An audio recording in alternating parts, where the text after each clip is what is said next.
Oke, silakan. Atau ada yang mau presentasi dulu? Atau saya tunjuk ya, selain si Leonardo.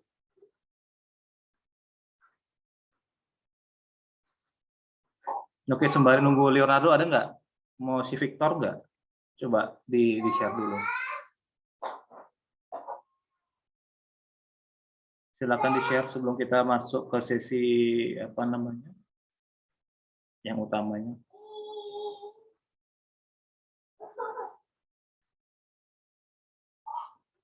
Victor, mana Victornya? Ya, halo Pak. Ya, coba silakan share.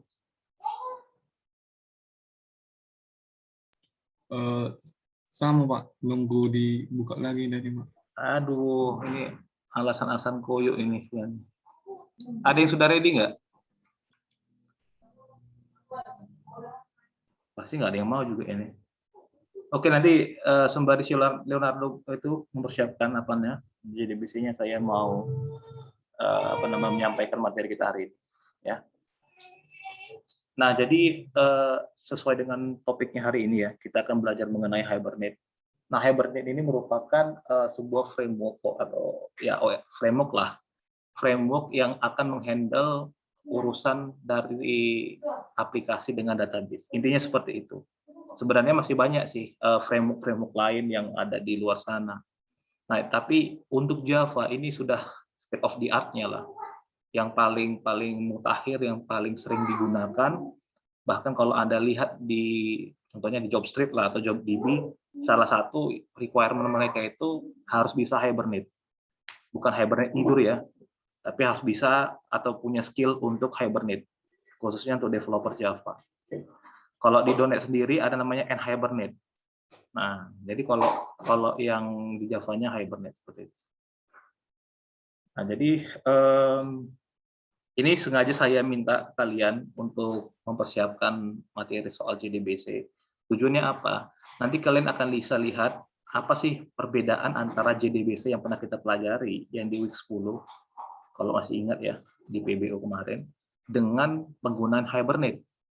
Nah, jadi bagaimana mengkoneksikan antara aplikasi dengan database-nya, Anda sudah pelajari itu di PBO.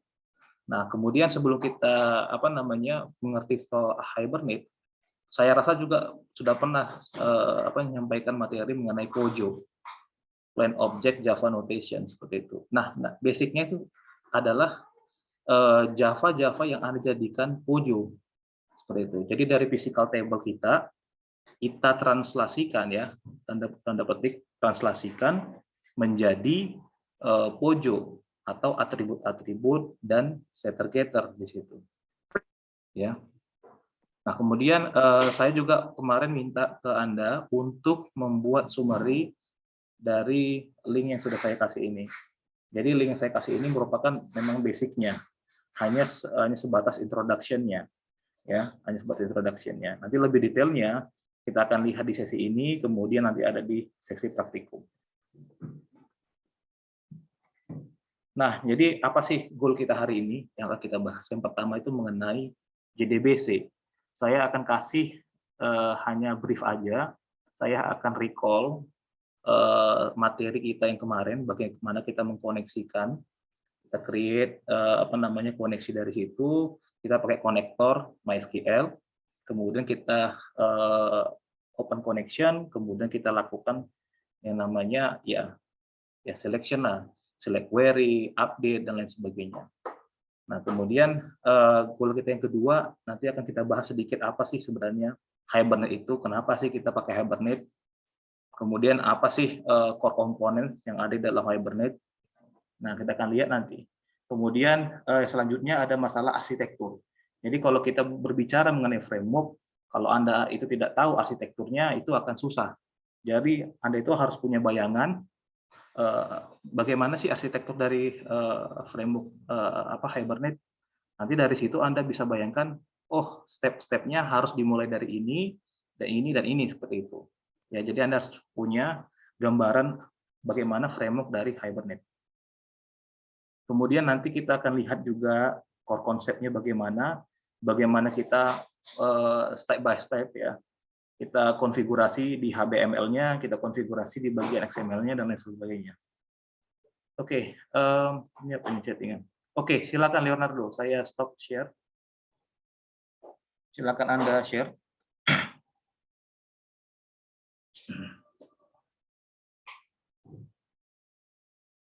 Nah, silakan Anda jelaskan.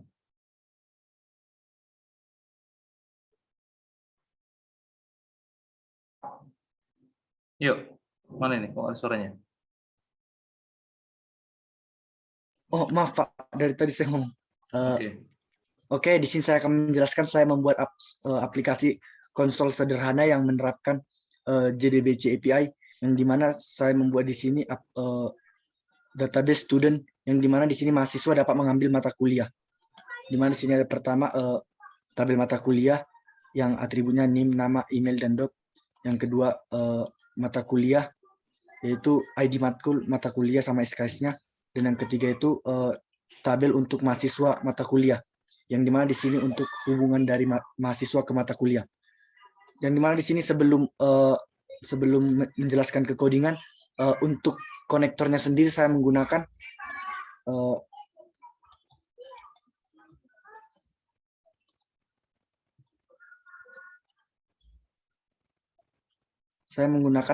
MySQL konektor Java versi 8.0.22. Di mana di aplikasi saya ini ada 12 menu. Yang pertama itu tambah mahasiswa, yang kedua tambah mata kuliah, yang ketiga tambah mata kuliah untuk mahasiswa, yang keempat cari mahasiswa, yang kelima cari mata kuliah, yang keenam cari mahasiswa dan mata kuliah yang diambil, yang ketujuh daftar seluruh mahasiswa, yang kedelapan daftar seluruh mata kuliah, dan yang kesembilan daftar seluruh mahasiswa dan mata kuliah yang diambil, dan yang ke-10 itu hapus mahasiswa, yang ke-11 hapus mata kuliah, dan 12 keluar menu. Yang dimana di sini pertama-tama cara menghubungkannya itu saya membuat kelas name-nya yang menghubungkannya, yaitu com.mysql.cg.jdbc.driver, yang dimana di sini sebagai kelas name untuk drivernya, yang dimana di sini setelah itu akan dikoneksikan melalui class connection melalui port dan hostname yang telah saya buat di database server saya, yaitu Workbench, yang nama database-nya sendiri student, dengan di sini user untuk servernya, dan ini password untuk server saya sendiri. Yang dimana di sini saya akan mendemokannya. Atau codingannya perlu dijelaskan, Pak? Ya, secara brief aja. Oke. Oke, Pak. Yang pertama di sini ketika pengguna memilih pilihan, yaitu tambah mahasiswa, di sini yang pertama-tama akan ada inputan untuk nama, NIM, tanggal lahir, dan emailnya sendiri. Lalu setelah itu akan di-execute pada string SQL yang telah saya buat, yaitu menggunakan SQL query, yang dimana nanti di sini setelah dieksekusi, lalu akan dilakukan pengecekan apakah respon dari database sendiri telah di atas 0 atau telah tereksekusi. Jika di atas 0, nanti akan mengeluarkan sukses save data, dan otomatis data tertambah di database. Begitu juga dengan nomor 2, sama halnya dengan nomor 1. Perbedaannya di sini tambah mahasiswa, di nomor 2 tambah mata kuliah, dan yang ketiga tambah mata kuliah mahasiswa. Dan yang keempat di sini cari mahasiswa. Cari mahasiswa sendiri itu berdasarkan ID atau NIM. Jadi di sini pertama-tama akan diminta inputan dari user, yaitu berupa NIM, dan di mana nanti akan dicek pada database. Jika di mana nanti ada NIM yang terdapat atau NIM yang sama, akan mengeluarkan data dari mahasiswa itu sendiri. Begitu juga dengan menu nomor 5 dan nomor 6, karena sama-sama mencari mahasiswa, mata kuliah, dan mahasiswa dan mata kuliah yang diambil. Begitu juga dengan nomor 7.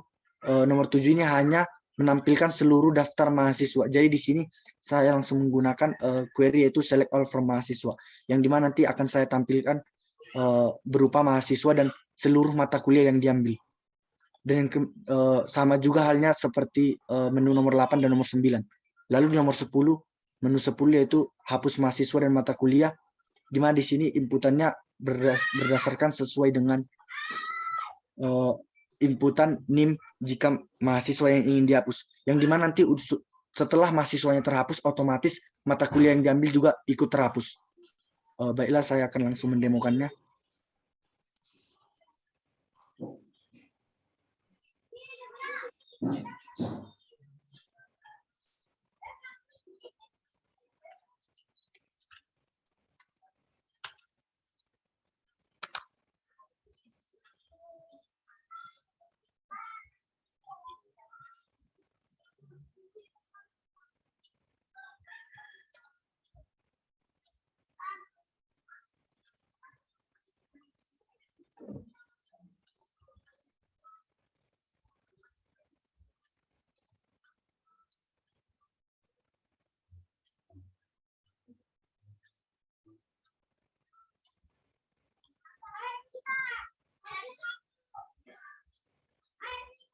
Berikut SQL Server yang saya gunakan.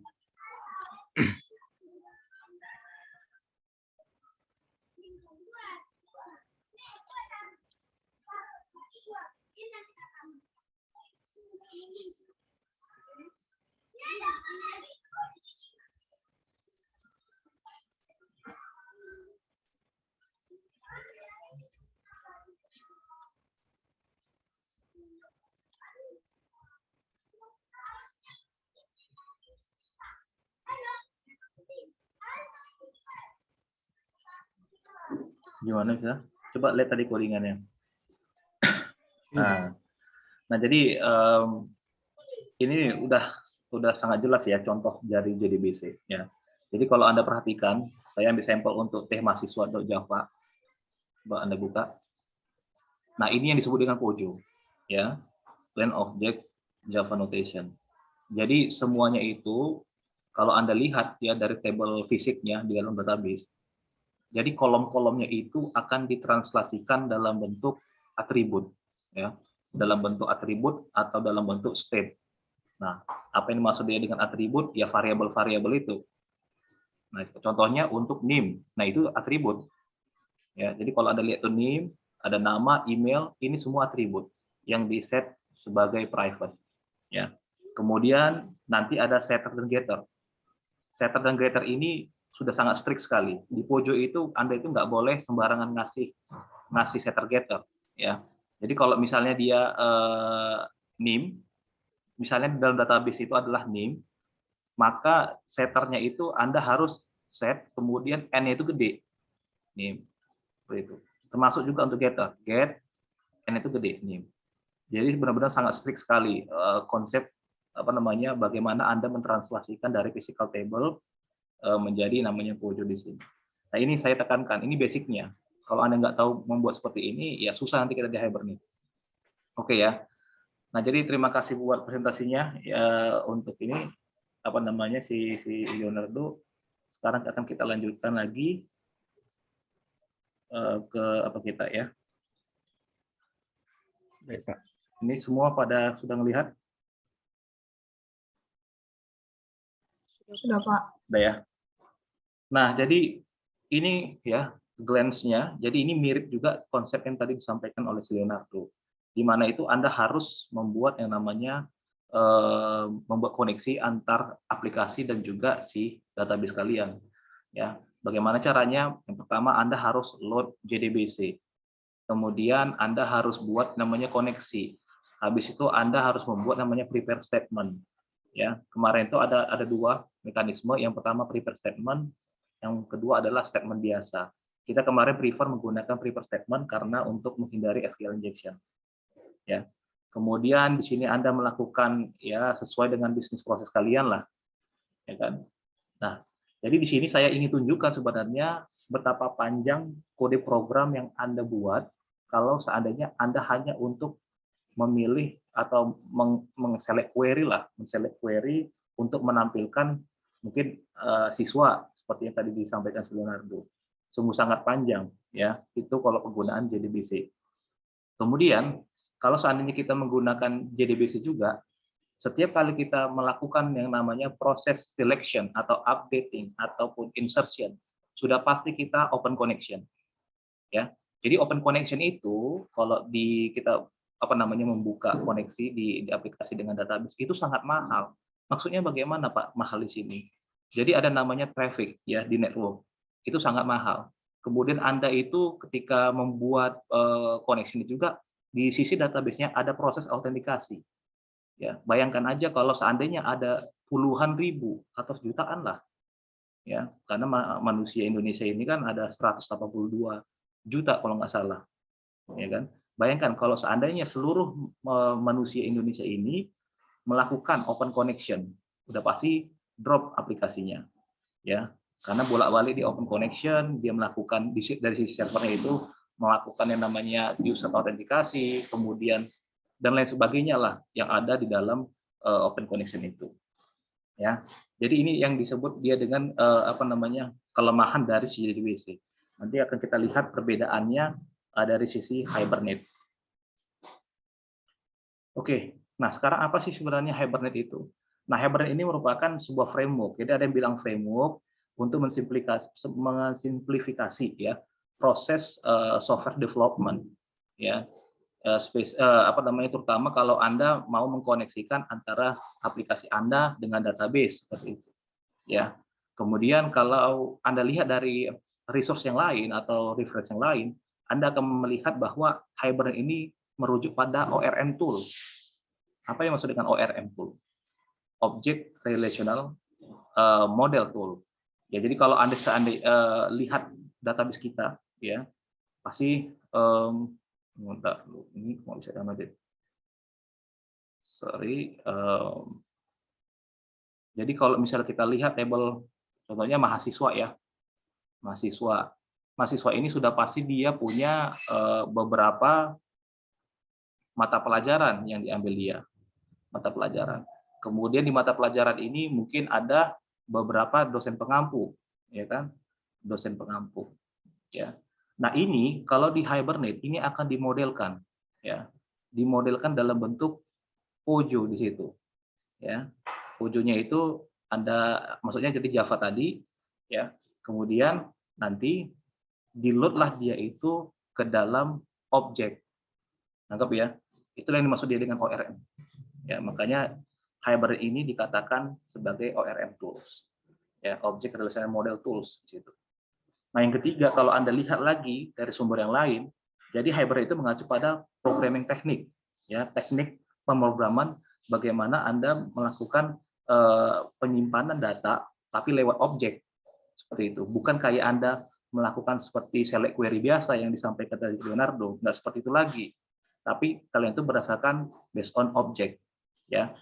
Kemudian nanti proses CRUD di dalamnya CRUD, ya, bukan CRUD, CRUD, ya, create, read, update, delete, itu berbasiskan objek juga, ya. Semuanya itu sudah disediakan, segala fungsionalitasnya itu baik update maupun insert semua sudah disediakan oleh Hibernate, ya. Makanya disebut dengan programming teknik. Kemudian Hibernate ini juga disebut dia dengan, ya ada orang bilang GPA, tapi GPA dengan Hibernate itu nggak sama. Jadi Hibernate ini mengimplementasikan yang namanya GPA. Ya, jadi saya nggak prefer GPA karena ya itu tadi ya jarang sekali digunakan. Tapi yang si Hibernate sebenarnya itu tetap dia mengimplementasikan GPA. Di belakangnya layar itu sudah mengimplementasikan GPA. Anda nggak perlu lagi mengutak-atik GPA-nya di dalamnya. Seperti itu. Nah, kemudian kenapa sih kita belajar Hibernate? Ya, yang pertama di sini sudah sangat jelas sekali. Tadi si Leonardo sudah menjabarkan ya betapa panjang program yang sudah disampaikan dia.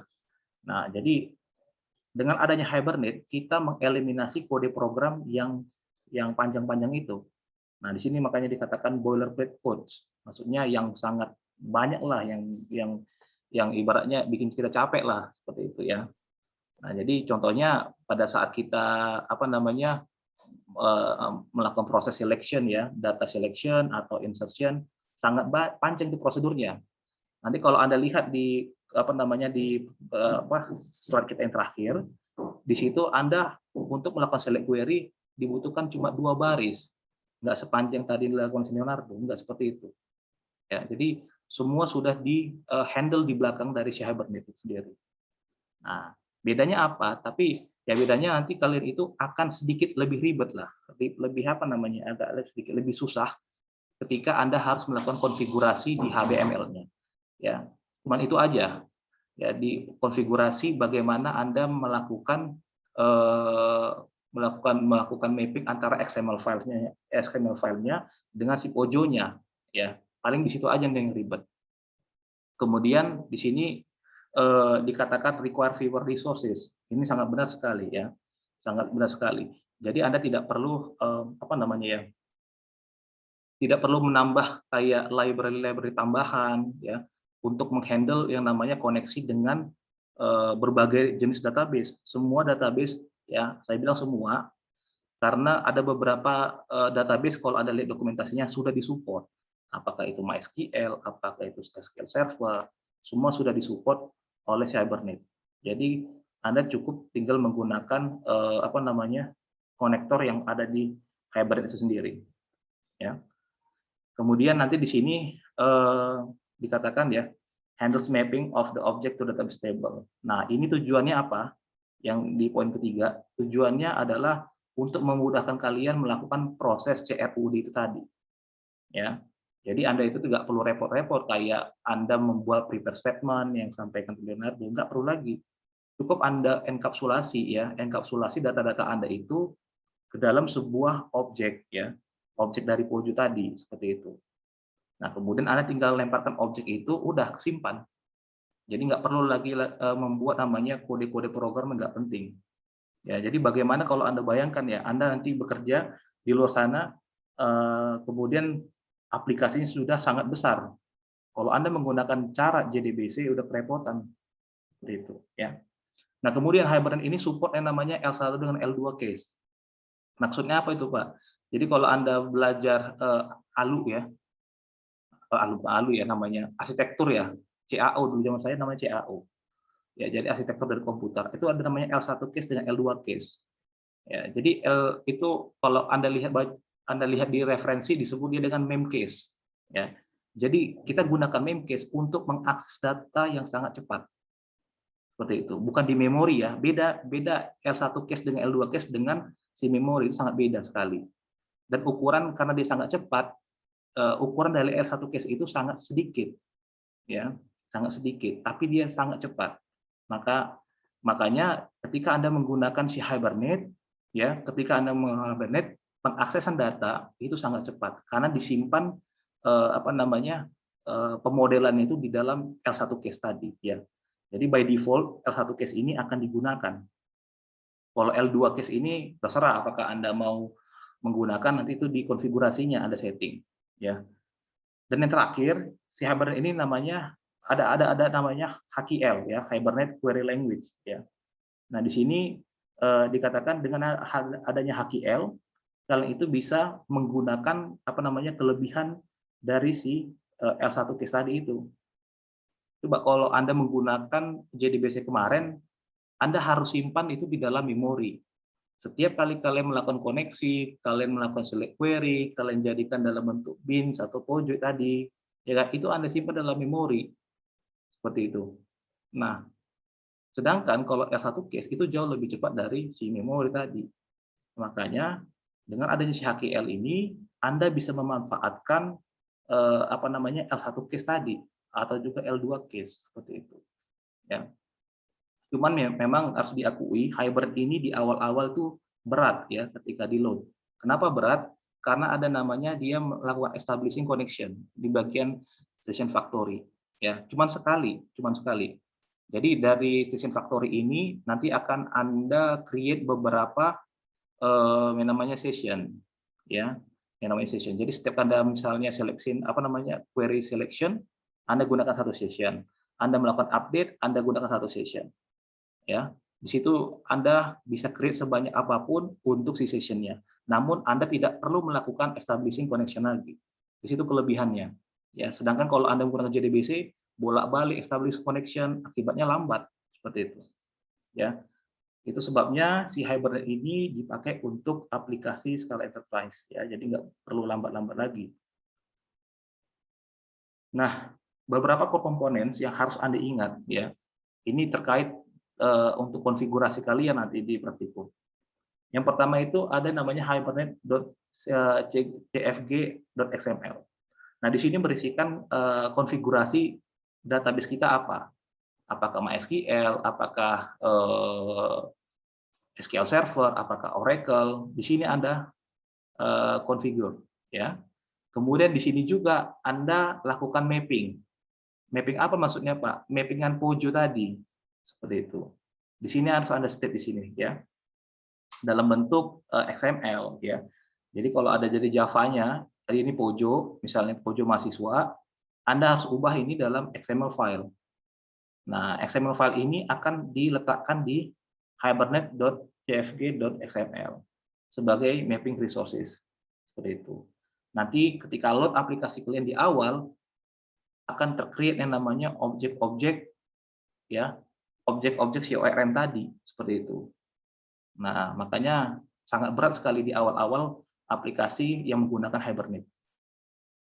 Kemudian ada nanti yang namanya HBM.xml atau disebut dengan anotasi. Ya. Nah, XML ini merupakan si HBM. Ya. Maksudnya apa itu, Pak? Jadi tadi kalau Anda membuat sebuah pojo dari sebuah table, ya, itu harus juga Anda buat dalam bentuk XML, ya. Nanti itu akan berisikan, ya, atribut-atribut yang ada di file Java-nya, kemudian yang realnya di table kita tuh apa sih sebenarnya? Nah, inilah gunanya HBM.xml, ya. Nah, kemudian ada yang namanya session factory, ya. Session factory namanya factory, ya. Pabrik lah, pabriknya si session.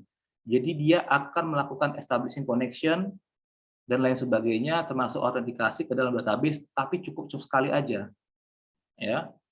Kemudian nanti dari sinilah, atas berkat si session factory inilah, kalian akan meng-create sebanyak mungkin session. Jadi misalnya Anda melakukan insertion, ya udah, mau create sebuah session. Kemudian Anda melakukan updating data, Anda create sebuah session. Bisa nggak Pak kita menggunakan session yang sama? Jawabannya tidak, ya. Karena session itu merupakan golongan non-thread safe, ya. Maksudnya bagaimana? Kalau Anda menggunakan sesi yang sama, ya, dengan thread yang berbeda, dia akan deadlock. Seperti itu. Contoh realnya apa? Misalnya Anda melakukan updating data, kemudian ada seseorang yang melakukan reading di situ. Nah, itu akan deadlock.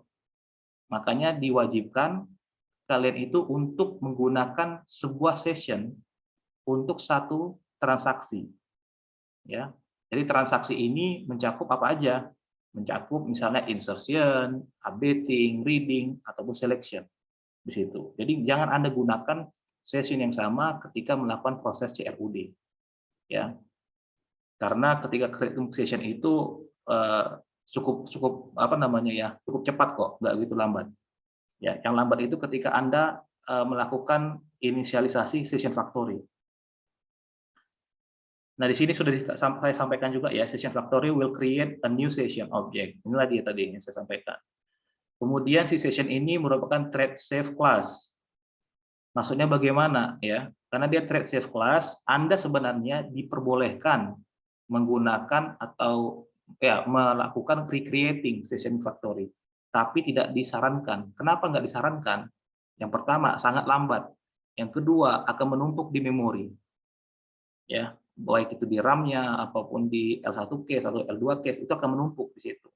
Jadi cukup sebuah session factory untuk ya dengan catatan untuk satu jenis database.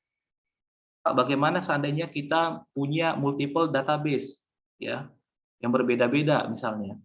Ya, disitulah saatnya Anda menggunakan multiple session factory.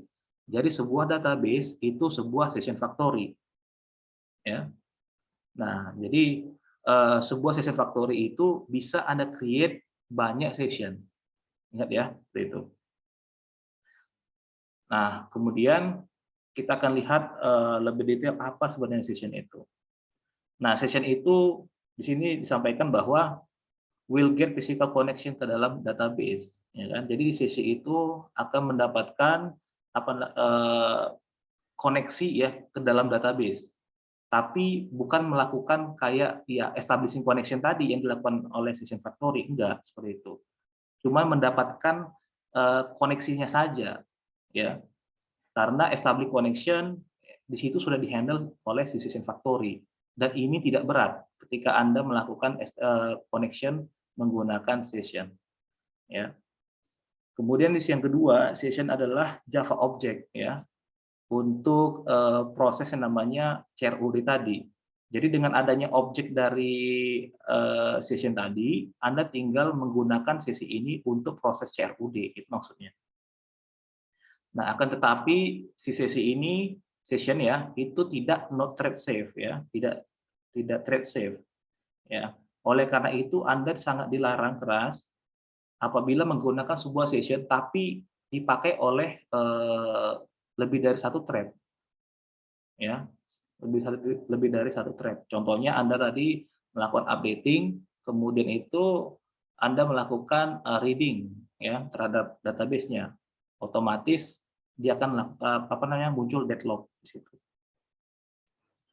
Nah, kemudian karena dia tidak berat ya atau lightweight di sini session, dia ini setiap kita sudah pakai sessionnya harus di drop ya, harus di drop supaya nggak numpuk di L1 case seperti itu ya. Jadi inilah konsep dari si sessionnya. Kemudian, nah dari sisi arsitektur ya, nah di sini dikatakan asumsi ini adalah merupakan sebuah aplikasi Java kalian. Nah kalian itu di dalamnya harus sudah ada namanya POJO, yaitu persistent object-nya. Ya. Nah, sudah Anda create lah itu. Nah create-nya dari mana? Yaitu tadi dari database kalian. Kalian lihatlah itu, kalian cocokkan nama atributnya apa atau kolomnya apa seperti itu. Kemudian Anda buatlah setter getternya. Kemudian Anda harus buat juga default constructor. Default constructor itu tidak memiliki parameter ya di konstruktornya. Nah, kemudian nanti di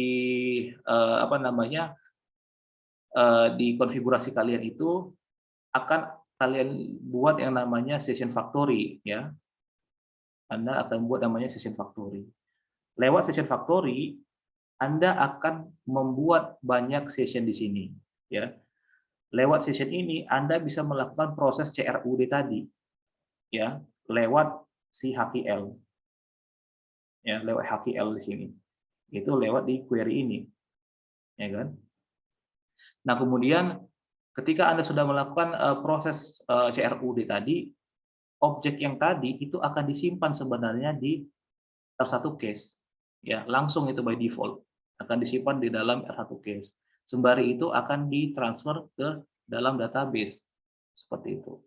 Nah, nanti kalau seandainya Anda itu mau melakukan reading data, dia nggak langsung tembak ke dalam database, tapi lewat L1 case dulu.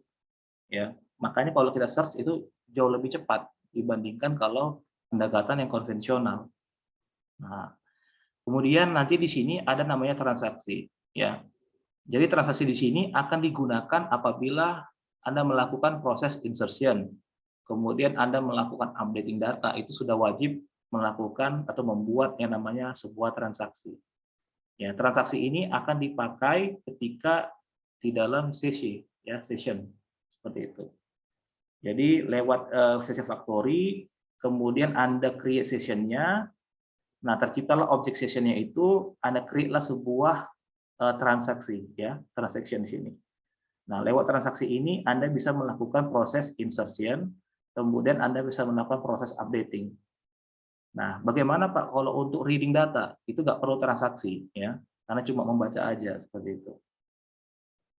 Nah, kemudian dari session factory juga dia akan tercipta dari konfigurasi yang Anda buat tadi, ya, yang hibernate.cfg.xml.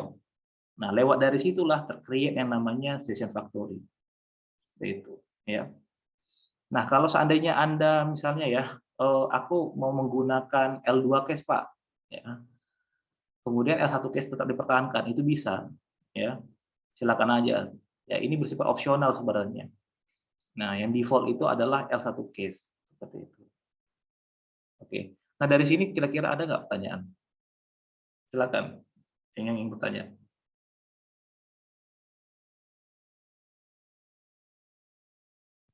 Ada Izin pertanyaan? bertanya, Pak. Ya, Izin silakan. bertanya. Untuk Hibernate sendiri, Pak, saya sudah buat yang soal web. Cuman kemarin saya tidak punya settingan Hibernate cfg.xml, tapi masih bisa, Pak. Itu bagaimana ya? Ya, ini pertanyaan bagus ya. Jadi programmer itu ada dua ibaratnya pemikirannya. Maksudnya cara berpikir untuk solving masalah. Nah, yang pertama itu bisa menggunakan konfigurasi yang seperti saya tadi, ya. Yang kedua, dia melakukan pendekatan programatik namanya. Nah, pendekatan programatik ini yang dibuat oleh si Joshua. Dia tidak lewat XML. Nah, masalahnya adalah real life-nya ketika Anda bekerja, itu perubahan database, perubahan kolom, itu sering terjadi. Nah, maksudnya bagaimana? Kalau seandainya kalian menggunakan programatik, ya, dan aplikasinya ini cukup tergolong besar, Anda itu akan lama di build-nya, membangunnya, ya. Anda compile itu menjadi .jar atau .war atau apapun itu akan sangat lama kalau di aplikasi skala enterprise, ya. Kalau Anda menggunakan pendekatan tadi konfigurasi XML tadi, Anda cukup mengganti XML karena XML sendiri itu nggak akan di-compile, namun dia akan dibaca ya setiap kali aplikasi itu up atau ketika aplikasi itu dijalankan seperti itu. Ya, jadi Anda itu misalnya ada perubahan dari sisi database-nya. Joshua, tolong arahkan database-nya ini ke IP address sekian sekian sekian. Kalau dia menggunakan programmatic tadi seperti dilakukan Joshua, itu harus di-compile ulang. Dan itu benar-benar ibaratnya takes time lah, ya. Takes time sekali gitu kan. Nah, kalau seandainya Anda menggunakan XML tadi, cukup Anda matikan aplikasinya, kemudian Anda lakukan editing terhadap XML konfigurasi tadi, kemudian Anda up, tidak perlu lakukan compiling lagi.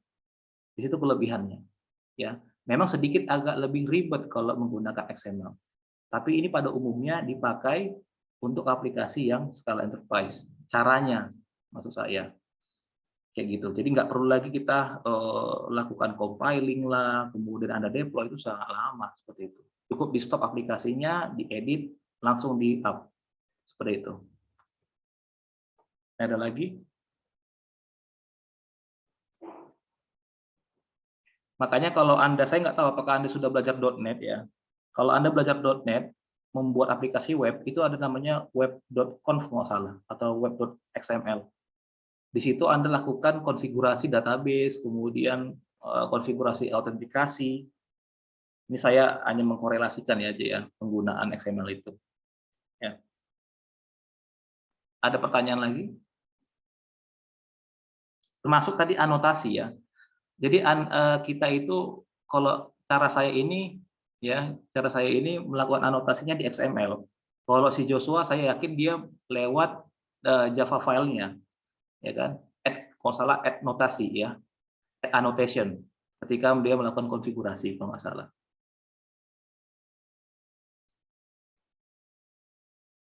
Ada pertanyaan? Izin Pak, ini mau nanya bedanya Pak. Bisa saya jelaskan Pak? Iya, silakan. Sorry. Stop share. Oke Pak, udah kelihatan Pak? Iya, silakan. Di sini Pak, saya sudah punya 2 proyek. Yang pertama ini yang baru saya buat yang web sederhana menggunakan Spring API, dan kedua itu proyek tahun lalu Pak, yang pas tingkat 2 tentang Hibernate. Nah di sini di Hibernate tingkat 2 saya sudah pakai hibernate.cfg.xml, tapi untuk di yang kemarin Pak, saya baca kita tidak perlu ini Pak, soalnya di Spring sudah ada pakai application developers, apakah itu sama atau bagaimana? Itu dua hal yang berbeda ya, nggak apple to apple seperti itu. Ini kan aplikasi propertiesnya. Jadi kalau ini kan web ya, kalau salah web ya, atau apa ini? Atau console base web ya. Nah inilah yang dibaca oleh aplikasi web kita, bukan Hibernate-nya. Nah si Hibernate itu akan membaca hibernate.cfg. Pak, bisa nggak kita menggunakan konsep tadi programmatic? Bisa, nggak perlu Anda buatkan hibernate.cfg.xml, nggak perlu. Cukup di codingan Java. Seperti itu, ya. Jadi aplikasi ini akan membaca ya, aplikasi webnya itu akan membaca konfigurasi ini yang dibuat si Joshua, application.properties. Nah, si database-nya bagaimana nasibnya? Nah, dia akan merefer ke hibernate.cfg.xml. Terkecuali kalau seandainya dia si Joshua handle di bagian Java-nya. Ya beda hal, itu nggak akan kepakai hibernate.cfg. Seperti itu. Pak, maksudnya handle di bagian Java apakah buat entitas sekelas ya Pak? Joshua membuat semacam utils. Oh enggak, ini Pojo namanya. Ini Pojo. Nah, kalau Joshua buat utils, ya utils. Jadi utils itu yang akan menghandle namanya session factory. Kan session factory itu akan tercreate di lewat hibernate.cfg.xml. Jadi Anda load ini hibernate.cfg, itu saya annotate dulu. Jadi lewat tadi Hibernate CFG.xml akan tercreate yang namanya session factory tadi. Nah, kalau seandainya Joshua lewat pendekatan ini, berarti pendekatan konfigurasi, nggak programatik, ya berarti Joshua harus ngeload inilah dia filenya hibernate.cfg.xml. Nah, ya, cara programatik tadi Joshua membuat sebuah utils, ya utils itu ya kayak semacam kelas function, jadi berisikan fungsi-fungsi untuk menghandle yang namanya creating session factory, seperti itu. Jadi nggak perlu membaca .cfg.xml ini, nggak perlu. Nangkap ya? Ya, jadi dua hal yang berbeda tadi saya sampaikan antara Hibernate.cfg.xml dengan aplikasi properties. Seperti itu. Oke, ada lagi nggak kira-kira? Atau masih ada yang bingung? Masih ada, Pak. Ya, apa itu? Jadi yang kayak gini ya, Pak, yang untuk session factor hanya. Nah, ini tadi yang saya sampaikan. Sorry. Nah, ini yang tadi saya sampaikan. Ya, ini sebenarnya utilsnya si Joshua untuk menghandle namanya DB connection. Ya, jadi dia sudah melakukan reading dari konfigurasi CFG XML itu. Lewat mana itu? Ya ini, ya, properties build seperti itu. Jadi diinisialisasi, ya, diinisialisasi dulu, kemudian di build lah dia itu lewat build session factory yang tadi ini. Dia akan membaca, ini sebenarnya membaca dari XML CFG tadi, kayak gitu. Ya, merujuk pada ini. Ya, sudah jadi dia dalam bentuk variable registry, kemudian di build session factory, jadilah dia namanya session factory. Seperti itu. Nanti lewat session factory ini akan kita create yang namanya session.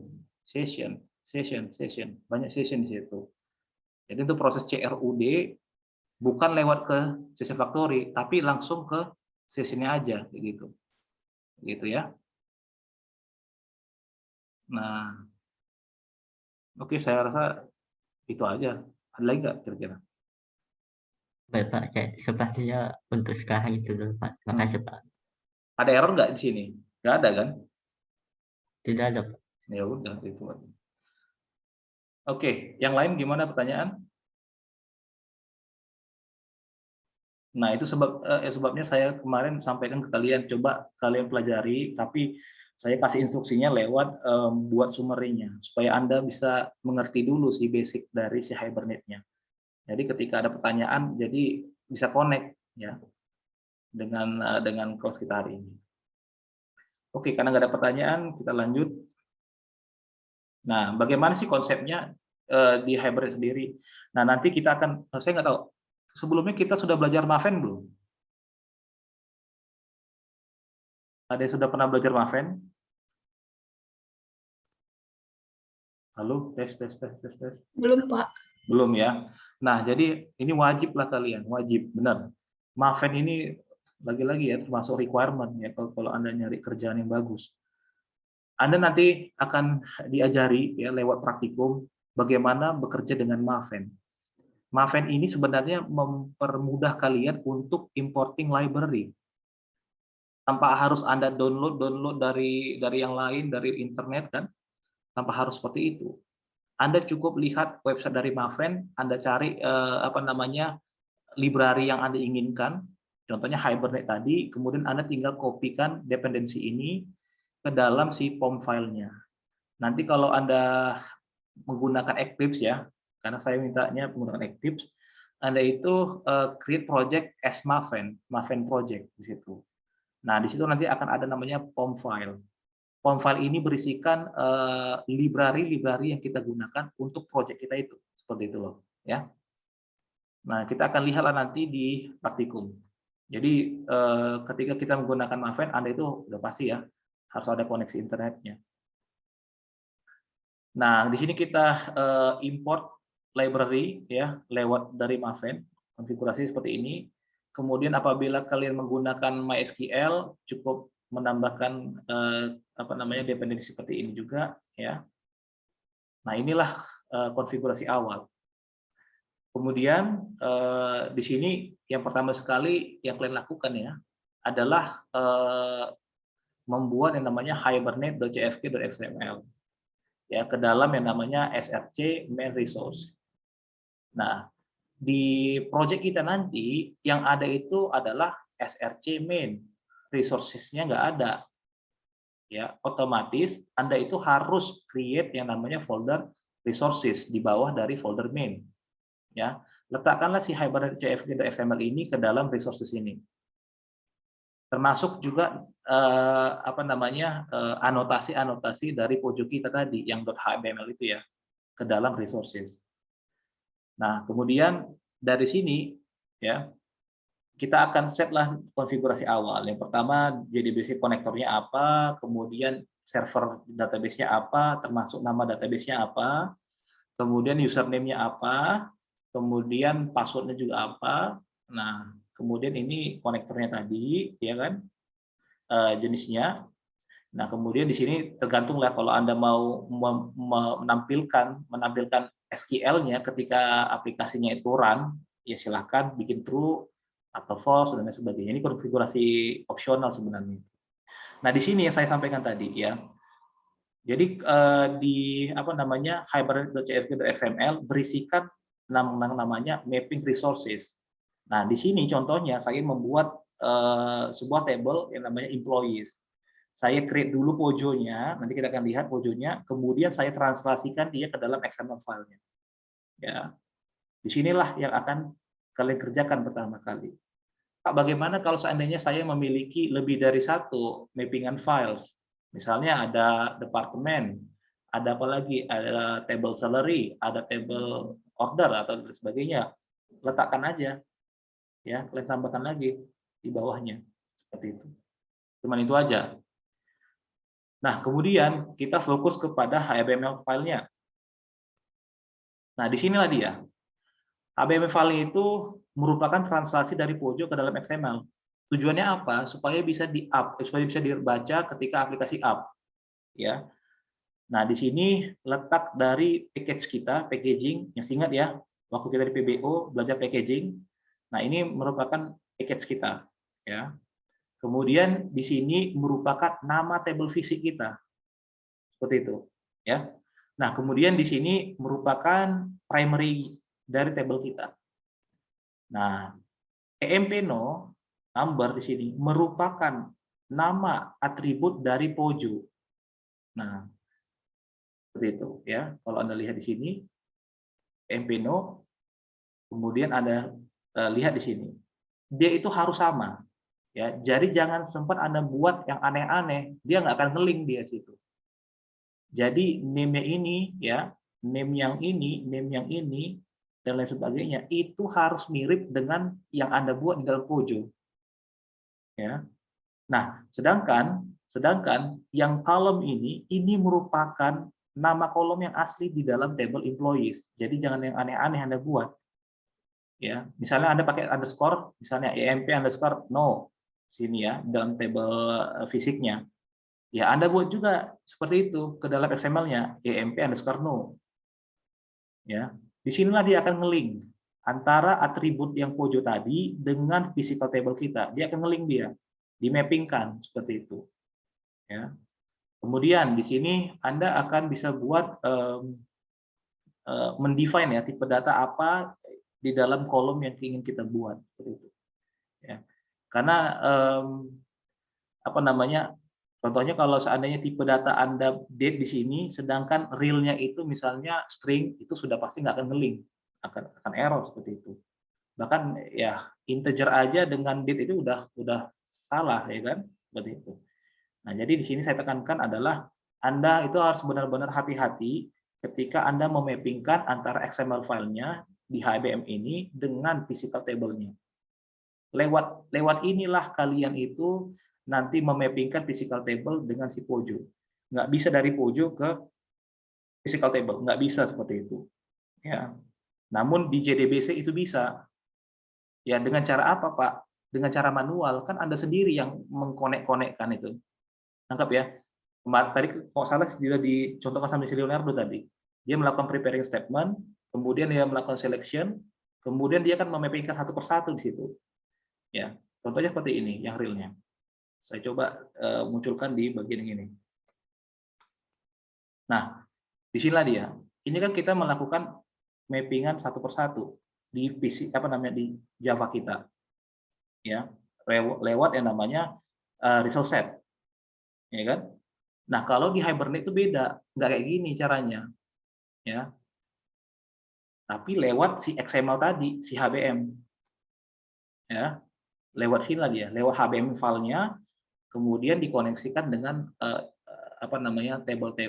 atribut-atribut atau kolom-kolom yang ada di physical table kita, seperti itu. Nah, inilah untuk Pojo yang sudah saya buat. Jadi berisikan beberapa atribut, employee number, first name, last name, gender, kemudian birthday dengan hire date-nya. Kemudian sudah pasti kita akan buat yang namanya setter getter. Jadi setiap atribut ini punya setter getter-nya, ya. Kemudian dia harus memiliki yang namanya default constructor, ya, seperti itu. Nah, kemudian ingat ya, kalau kita membuat setter dan getter, karakter pertama dari sebuah atribut, ya, atribut kita itu harus diawali dengan huruf besar. Ya. Jadi kalau Anda lihat ini EMP no, E-nya gede, N-nya besar juga. Kalau Anda buat di sini nanti EMP, N-nya kecil, no, itu nggak akan jalan, pasti akan error. Makanya benar-benar strict sekali di Hibernate ini, seperti itu. Oke, ini masalah employee Pojo. Nah, kemudian di sini kita membuat utilsnya, bagaimana kita membaca konfigurasi di CFG tadi untuk kita pakai membuat session factory, ya. Nah, di sini mirip tadi yang sudah disampaikan si Joshua. Nah, kalau saya di sini modelnya seperti ini aja. Konfigurasi, .configure, kemudian .build session factory. Secara otomatis dia akan mencari yang namanya file hibernate.cfg.xml. Itu sudah pasti ya. Dia akan mencari itu. Kemudian setelah dia create yang namanya session factory, lewat method get session factory, dia otomatis akan meng-create terus-menerus sebuah session object, ya. Oh, ini session factory ya. Nanti kalau di contohnya seperti ini. Contohnya seperti ini untuk membuat session object-nya. Nah, session saya bikin variabelnya namanya session. Kemudian lewat tadi get session factory, ini kan ada session factory ya, get session factory. Saya pakailah itu di sini saya pakai. Ya. Saya akan pakai di sini. Open session, get session factory. Nah, di sini akan tercreate lah sesi yang ingin kita pakai untuk proses CRUD. Di sini saya cuma mencontohkan bagaimana melakukan selection, ya. Saya akan menselect employees, table employees, tapi jumlahnya itu cuma 10 record. 10 record saja di sini. Lalu saya simpanlah dia ke dalam sebuah list. Karena kan list of employees di situ. Otomatis kita akan menggunakan list dari situ. Ya, bukan yang lain seperti itu ya. Nah, di sini berisikan yang namanya objek dari employee. Untuk menampilkannya nanti ke layar, kita harus melakukan proses casting di situ. Ya, cast di sini. Lewat apa? Lewat proses loopingan tadi. Nah, di sini saya lakukan iterasi, kemudian saya tampilkan lagi ya, employees i sama dengan employees iterator.next. Nah, dalam bentuk objek dari dia, saya casting ke employees. Nah, jadilah dia objek employees. Karena sudah jadi objek employees, saya bisa menggunakan getter-getternya ini seperti itu. Sorry, bukan ini ya. Getter birthday, getter last name, getter dari first name dan lain sebagainya. Ya. Kemudian saya print out lah dia ke layar. Seperti itu.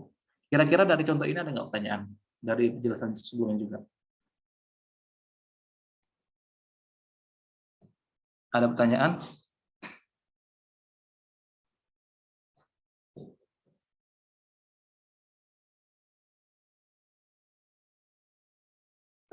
Tes ini lagi on nggak semua ini ya?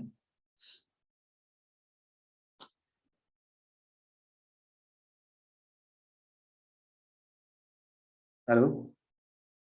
Ada pertanyaan? Tidak ada pertanyaan. Nah, jadi saya rasa memang sudah sangat jelas ya. Sudah sangat jelas step by step-nya bagaimana Anda melakukan konfigurasi ya di awal itu apa, kemudian Anda harus membuat yang namanya Pojo-nya tadi, kemudian Anda buatlah itu Anda translasikan ke dalam XML ya, HTML.xml sebagai mappingan antara Pojo dengan physical table.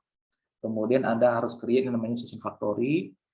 Nah, dari session factory ini Anda bisa create beberapa session. Jadi proses CRUD ini akan butuh yang namanya session. Nah, untuk ya khususnya saya langsung kasih tahu kalau khusus untuk up dan insert sudah pasti Anda menggunakan transaksi ya. Harus Anda gunakan transaksi. Ya, untuk proses transaksinya bagaimana cara membuatnya bisa dilihatlah di internet juga. Banyak caranya. Seperti itu. Karena tidak ada pertanyaan, saya rasa juga sudah cukup. Silakan Anda lihat link yang ini untuk belajar lebih lanjut apabila Anda penasaran seperti itu. Oke, saya rasa cukup di sini. Ada pertanyaan?